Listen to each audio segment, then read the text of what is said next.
as many of you may know, at least the regulars, I am a person that really appreciates a good question. I've sort of accidentally fallen into like the residential table topics role.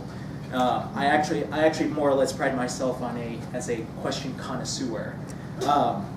And I wasn't always that way. I would say that when I was younger, I'd always been a curious person, and I asked a lot of redundant questions. I was always that kid in the classroom, always asking why, how, till they finally, sent me to the corner.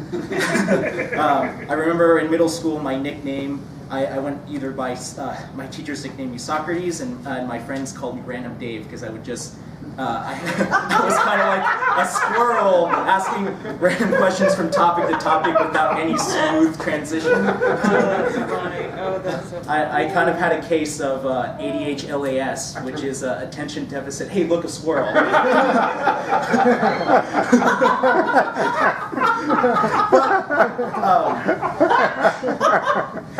But as I grew older and I realized that I found myself more interested in conversating with people because it's a great way to connect, as Tim likes to say, questions connect.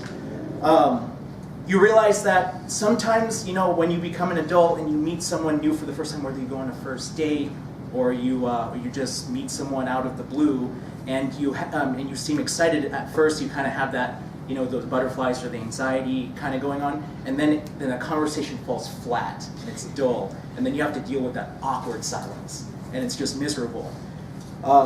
So tonight, you are going to learn. You will learn how to ask better questions and never have a conversation be dull or fall flat, based on what I've learned from mentors, books, and just my own personal experience of just being very questiony and social. So Voltaire once said, "Judge a man by his questions, not his answers." In this day and age, we live in a time where we can have the answers at any whim, just through the portal in our pocket. And I would say that the first principle that's important to understand about asking like really interesting questions and having good dialogue with people is this concept of assume the burden. Assume the burden. Now, what does assume the burden mean? It means that, imagine if you went into a conversation with the mentality that all the result of that conversation, whether it went good or bad, is entirely on you. Who in here remembers a conversation that they've had in the past where the questions that they were prodded with from someone, whether it be a friend or whatnot, it just made you feel more stupid at the end of the conversation? Like you knew immediately from the first few words it wasn't going anywhere, and it annoyed you. If you've ever had an annoying conversation where you did not enjoy yourself, that means the questions were asked that were bad. Now, think to the time where you had a conversation where you got lost in the conversation, where you essentially just went rambling on and forgot the time, and you went on. That was the result of good conversation, good questions. Because a good question causes this human tendency to like the fact that we think we're smart. That's why when you ask someone advice, people are more than happy to share their advice on anything. And you love, and our deep dark secret is we all love giving our advice because it makes us feel smart. So assuming the burden is all about taking control of the conversation in a way that it makes the other person feel intelligent. I mean, when you control a conversation, it's, Lord knows, when you steer the conversation, there's many ways that you can turn it into. And when you have that control, I mean, if you're ever in a bad situation, like, who's ever been scolded before and they've been asked the question, man, Maggie, how could you do something so irresponsible? Well, is there really a good answer to that? Absolutely not. You are controlling the dynamic of that answer. So, next, an important aspect, or at this point you might be thinking that, well, I've been told that there's no such thing as a bad question. Who's ever heard this? There's no such thing as a bad question, just bad answers. Well, that's complete BS, because think back to the time that you were annoyed of just being pestering because you want the person to go away because it doesn't make you feel intelligent or anything you're getting out of it. So, so what constitutes a good question? Well, let's think about what makes a bad question. And we'll all remember this. A bad question, first of all, is a question that you can immediately Google. This is sort of like the fact versus investigation question.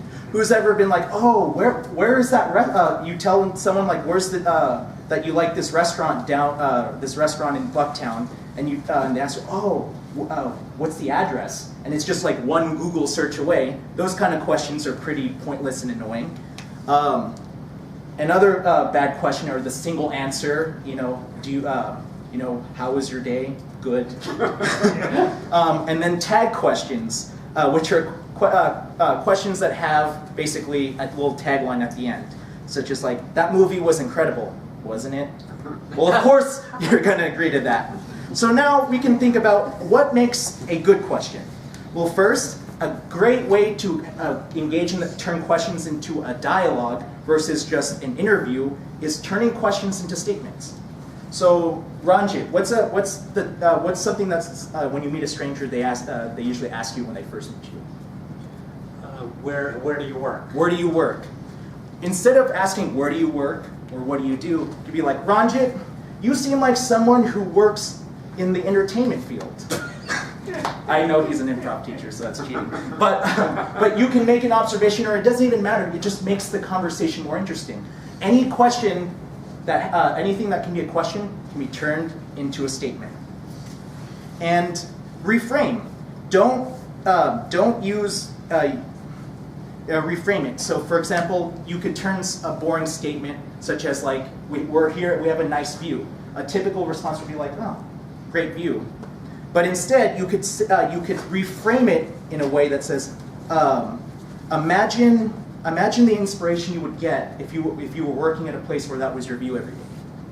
That's open for dialogue. That's more interesting.